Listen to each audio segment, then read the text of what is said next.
자, 오늘은 주택임대차 계약의 신고에 대해서 말씀드릴게요. 임대차 계약 체결하시고 반드시 30일 이내에 신고하셔야 되고요. 확정일자라는 것도 같이 신청을 하셔야 됩니다. 요새 그 이슈되고 있는 빌라왕 전세 사기 사건 등과 같은 임차인의 권리침해 문제에 대해서 반드시 주택임대차 계약을 하시고 신고를 하셔야 됩니다. 계약이 끝났다고 끝이 아니기 때문에 주민센터에 가셔서 꼭 신고하셨으면 좋겠습니다. 물론 정보24에서 온라인으로 신청할 수 있는 방법도 있지만 기왕이면 가까운 데 있잖아요. 보통 주민센터는 직접 가셔야 되고, 언제 해야 하느냐, 계약을 체결하고 30일 이내입니다. 잔금일 기준이 아니라는 거 잊지 마시기 바랍니다. 계약을 체결하고입니다. 계약서 가지고 30일 이내에 신고하시면 되고요. 물론 전입신고는 잔금일 날 하셔야겠죠. 하지만 거래신고, 임대차 계약의 신고는 계약서만 가지고, 계약서만 있으면 이제 30일 이내에 신고하시면 되겠습니다.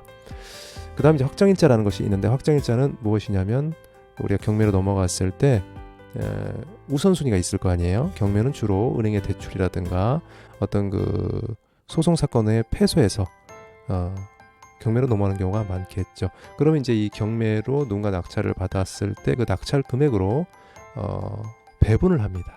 그때 이제 우선순위가 있는데, 우선순위의 기준이 되는 것이 임차인은 확정일자가 되겠습니다. 그래서 반드시 확정일자도 같이 받으시고요. 뭐 기타 더 많은 정보가 필요하시다면 네이버 다음 구글에서 임대차 신고라고 검색하시고 콜센터 1588-0149, 다시 한번 1588-0149로 문의 주시면 되겠습니다. 주택임대차 계약의 신고 제도는 그 임대차 계약뿐만 아니라 사실은 갱신, 변경, 해제, 계약이 해제돼도 신고하게 되어 있습니다. 제가 체결일로부터 30일 이내에 계약 당사자 간의 임대 기간이라든가 임대료 등 계약 주요 내용을 신고하도록 의무화한 제도가 되겠습니다. 그래서 신고 유형은 신규뿐만 아니라 갱신, 2년 살았다가 2년 또 추가로 살 때 갱신, 이런 임대료 변동이 있는 경우에도 또 갱신 계약을 하도록 되어 있습니다. 다만 이제 그 자동 연장, 임대료 변동이 없이 기간만 연장되는 경우는 우리가 갱신 계약, 혹은 우리가 이것을 묵시적 갱신이라고 얘기하는데, 이런 경우는 신고 의무가 제외가 됩니다. 그 다음에 이제 변경 신고가 또 있습니다. 임대료 변경이 될 때도 신고하셔야 되고요. 해제 신고, 계약이 체결되고 계약 임대차 개시 전 해제건에도 해제 신고를 하셔야 됩니다. 신고 의무는 누가 해야 되느냐? 임대 임차인 모두 계약 체결 일로부터 30일 이내에 공동 신고하도록 되어 있는데, 이제 위임 신고 가능하기 때문에 대부분 임대인이 하시는 것보다는 임차인이 혼자 하시는 경우가 있죠.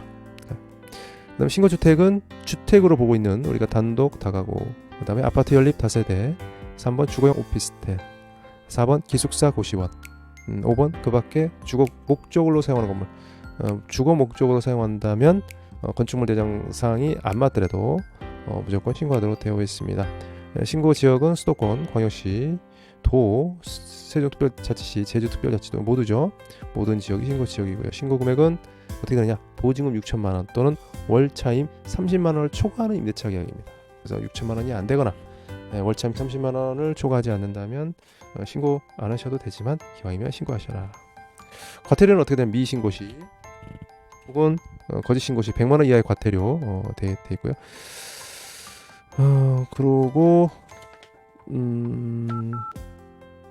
여기까지 말씀드리면 되나? 네, 오늘은 그래서 주택임대차 계약의 신고, 그리고 절차, 그리고 방법에 대해서 알아봤습니다. 감사합니다.